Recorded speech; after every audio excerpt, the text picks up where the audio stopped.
Fala galera, tudo bom? Renato Seveniani aqui, estou aqui com o Guilherme Vertamati. Opa, e aí galera, beleza? E a gente vai tentar fazer uma nova atração em vídeo aqui pro Meia Lua pra gente falar de cinema, que é uma coisa que todo mundo gosta e a gente quer compartilhar o que a gente acha sobre alguns filmes que a gente assistiu e que valem a pena comentar com vocês. Pra começar esse piloto aqui, a gente vai falar de um filme que eu já escrevi um review pro site e que recentemente entrou no catálogo da Netflix, que é o filme chamado Terceira Pessoa. Esse filme é dirigido por Paul Higgs, que é o mesmo cara que fez Crash, No Limite. Então é um filme bastante impactante, um diretor que já tem um histórico. Ele é um filme com uma narrativa de diversas histórias que se entrelaçam, como o Babel, ou Simplesmente Amor, ou filmes nessa linha. Se você quiser uma coisa mais de ação, tem o Snatch, o Jogos Trapaças, Dois Canos Fumegantes, que é espetacular também. Verdade, verdade. Esses dois são bem impactantes e são bem divertidos também, né? Bom, então a gente tem aí nesse filme a gente tem um elenco estelar, que é formado pelo protagonista Liam Neeson, que faz o papel do Michael, que é um escritor renomado e tal. Ele acaba tendo um bloqueio criativo e se muda pra Paris. Também faz parte aí dessa história o fato dele estar se divorciando da mulher ou tá com um problema no relacionamento com a esposa. E aí ele vai pra lá pra poder escrever um livro e se afunda num hotel lá pra fazer isso. Não é nenhuma surpresa. No comecinho, você ainda nem sabe direito. É legal que esse filme ele vai entregando aos pouquinhos, né? Não é nenhum spoiler você falar que ele é casado, mas é muito legal como ele vai desenrolando as informações. A gente vai tentar não dar spoilers aqui no vídeo, inclusive. A gente vai tentar manter só pra contextualizar aqui, né, o que tá acontecendo. Apesar dele ter esse problema de relacionamento com a esposa, ele tem uma pupila e amante, que é vivida pela Olivia Wilde. Porque o Olivia Wilde pelada, cara, é um ponto a mais pro filme. É excelente, inclusive. A gente tem aí as outras histórias, né? Porque a gente tem a história desse escritor, que é o personagem principal, porque é o Liam Neeson. Tem também a Mila Kunis, o Adrien Brody, o James Franco, a Kim Basinger e a Maria Bello. Tem um elenco aí bastante repleto. As outras histórias ali, né? Tem a Mila Kunis como sendo uma garota problemática, que tem ali uns problemas que não estão explicados no começo do filme. Ela foi presa, mas assim, não dá pra entender direito ali no começo, e o desenrolar da história dela é bem interessante. Aparece ela mencionando assim, ela aceitando um cargo de camareira. Sim. Num hotel, Uhum. e o cara fala, mas eu consigo arranjar um emprego melhor pra você, e ela fala, não, eu só quero sumir, e eu quero um emprego exatamente assim, que ninguém me enxergue. É bem interessante essa forma como ela aborda o próprio emprego, né? Tipo, eu sei que eu posso fazer algo melhor, mas tá bom aqui, entendeu? A gente tem o Adrien Brody, né, que fez o pianista, e ele faz digamos assim, um traficante de designs de roupas. A gente descobre isso já na primeira cena dele, né? Tem o James Franco, que faz um pintor, um cara de artes plásticas. E a Maria Bello, a princípio é o que você sabe, né? Ela faz o interesse romântico do Adrien Brody ali nessa outra história. Uma cigana, né? Ele dá a entender logo de cara que ela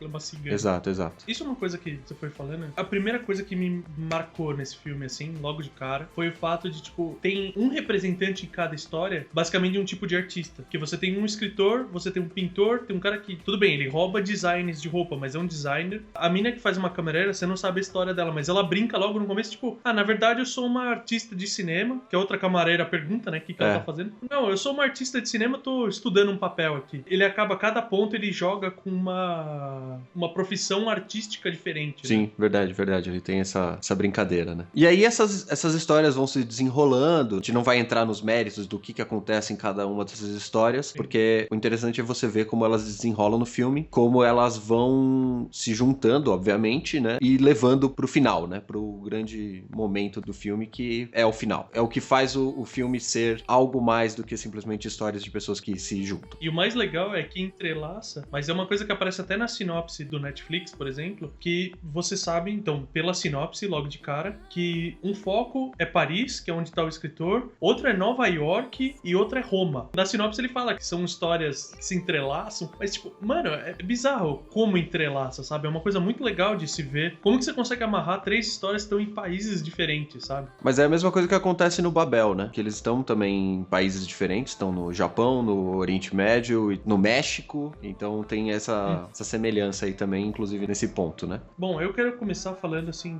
a transição, vamos dizer assim, de cena. É muito legal a questão da música. Eles têm umas conexões que nem você tem uma personagem que num certo momento ela tá fazendo algo com um relógio. Sim. Que é impactante. E depois que ela faz esse negócio com o relógio, quando troca a cena, a música é contínua, ela só tem uma leve troca de batida, mas ela continua na mesma pegada. E a primeira cena que aparece é o personagem dessa nova cena, ele tá acabando de olhar o relógio. E a posição do relógio dele na tela é a mesma posição do relógio que tava na cena anterior. É verdade. E ele joga muito com isso, não só com objetos, né, de cena que os caras estão interagindo ali, mas ele joga isso com o próprio cenário. Então ele troca de Roma para Paris ou Nova York e ele tenta colocar um elemento que tá no background, entendeu? Como algo que está no background da outra cidade, assim. Ele utiliza essa linguagem para você poder conectar as duas histórias. Isso é muito interessante visualmente, né? O contexto cinematográfico da coisa.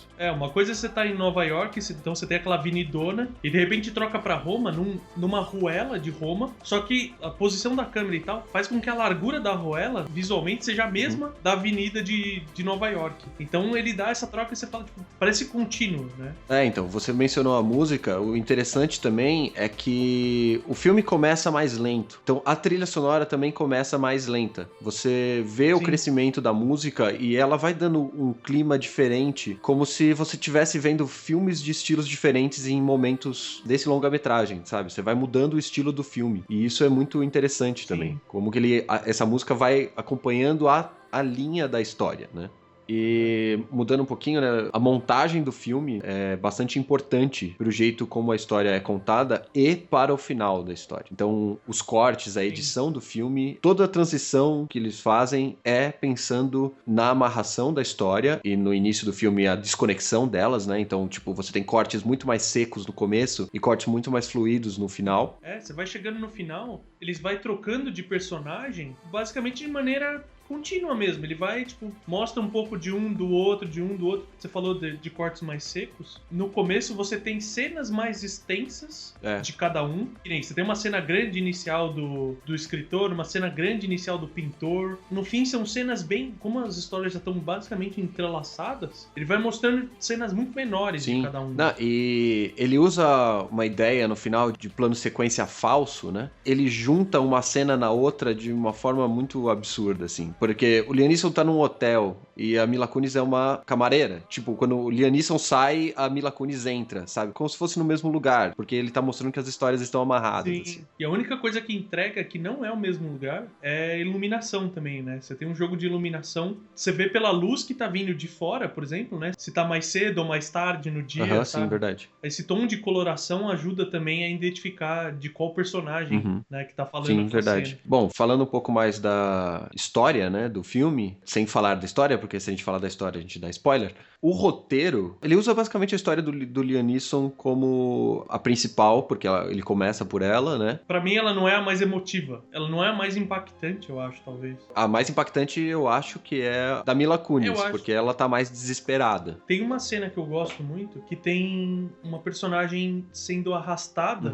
e o grande drama, como o temor dela era a interpretação da criança daquela cena, a câmera é posicionada na altura da cabeça da criança. Então você vê toda a cena, vamos dizer assim, perto do chão. Verdade. Cara, é muito foda isso, sabe? Tipo, é a criança assistindo aquilo, sabe? Uma outra coisa que eu achei muito bom é que tem uma cena da Mila Kunis em que ela tá muito desesperada, assim, e ela começa a fazer algumas coisas que você sabe que vai dar merda. E a música começa a subir, assim como no V de Vingança, né, que a música da Natalie Portman, entre aspas, é maior do que a cena, assim. A música, nesse ponto, também, ela é muito maior do que a cena. Assim, ela dá um âmbito de desespero e que vai dar uma merda muito gigante, assim. Tipo, você tá lá junto com ela, desesperado, e é tudo feito com a junção dos elementos, assim. A forma como eles contam as histórias e ligam as histórias, né, tem essas amarrações, em alguns momentos é tão simples que você não percebe. Cara, eu como escritor e entusiasta, antes de escritor eu era um leitor, você vê também a parte do Liam Neeson. I will find you.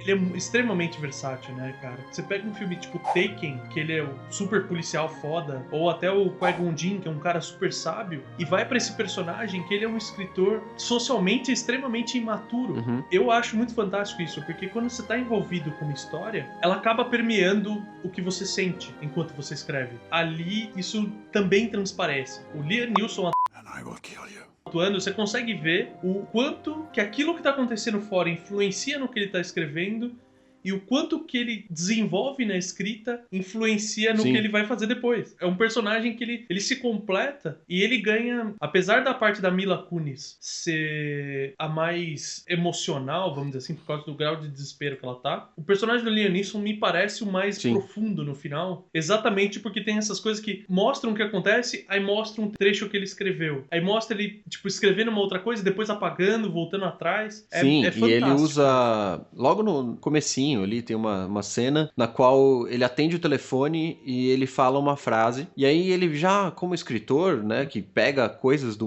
mundo real e joga pra obra dele, ele vai lá e já abre o bloco de notas e escreve aquela frase, tá ligado? Então, tipo, ele tá ali Sim. tentando ver e achar ideias aonde ele não tem, porque ele tá num bloqueio criativo, né? E essas amarrações Sim. são feitas em vários momentos do filme, né, cara? É muito bom mesmo. E tem até um plot secundário, né, dessa questão do escritor, que eu acho que só vale pra comentar em relação ao roteiro. Num certo momento que ele tá conversando com o editor, fica claro o quanto ele tá perdendo a pegada de escrever. Até ter chego nesse ponto do bloqueio criativo Verdade. fudido que ele tá. Mesmo sem dando spoilers, né, não faz grande diferença, o cara fala, porra, seu primeiro livro é foda, não sei o que e tal, e agora você me Sim, entrega ele isso. escreve sabe? uns livros muito ruins, né? Ele vai ladeira abaixo, né? Isso, é bem por aí. O editor deixa bem claro, tipo, meu, a cada livro que Sim, você me sim. dá tá ficando pior. Você precisa renovar. Pra mim, foi uma hora que justifica, né? É uma cena simples, que sempre justifica o fato dele ter saído da cidade sim. dele e ido pra E Paris. só pra gente encerrar aqui, como a gente não mencionou ainda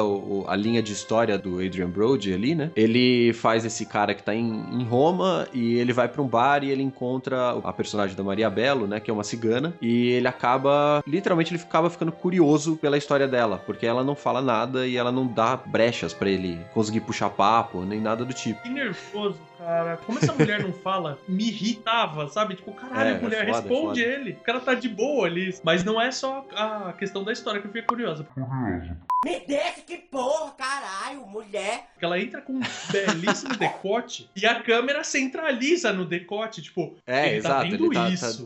A câmera mostra exatamente o que o Adrian Brody tá vendo, né? Tipo, o ponto de vista dele ali da história, né? Ela vai embora e ele tenta achar ela porque ela esqueceu a mala dela no bar que eles estão e a partir daí ele vai se envolvendo com ela e ela é uma pessoa muito misteriosa e não quer falar o que ela tá fazendo ali e ele fica cada vez mais curioso e indo atrás, então é uma linha de história bem interessante e ela guia o filme para um lado um pouco mais perigoso do que as outras duas histórias, né? São planos diferentes, com contextos diferentes, que mexem com emoções diferentes dentro do mesmo filme. What? Tem uma justificativa pra ter uma troca de carro. Me caiu uma ficha que conforme o relacionamento deles evolui, o carro evolui. Ah, é verdade. O primeiro carro que é mostrado é um carro puta velho. Aí quando chega lá pra frente, que eles já estão num relacionamento bem mais avançado, vem uns carros muito melhores, sabe? O filme inteirinho, ele joga tudo na sua cara, só que só quando termina o filme você olha, puta velho, tava tudo ali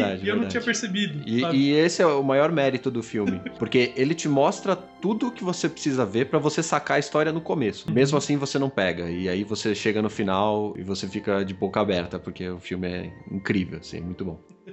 Bom, acho que a gente já deu aí um overview do filme, já falamos de vários dos pontos que a gente gostou e eu não lembro de nenhum detalhe que tenha deixado o filme a desejar, assim. Eu acho o filme que é muito redondinho, assim, não tem nenhuma atuação espetacular ou algo que realmente um sobressaia sobre o outro dentro do contexto técnico ali. O filme é muito redondo, é muito bom e eu acho que vocês deveriam dar uma conferida. Aproveita que tá na Netflix, deve ter nas locadoras também, se alguém ainda usa locadora de vídeo. Eu tenho duas coisas pra reclamar. A primeira, o que esse povo do Netflix tá fazendo?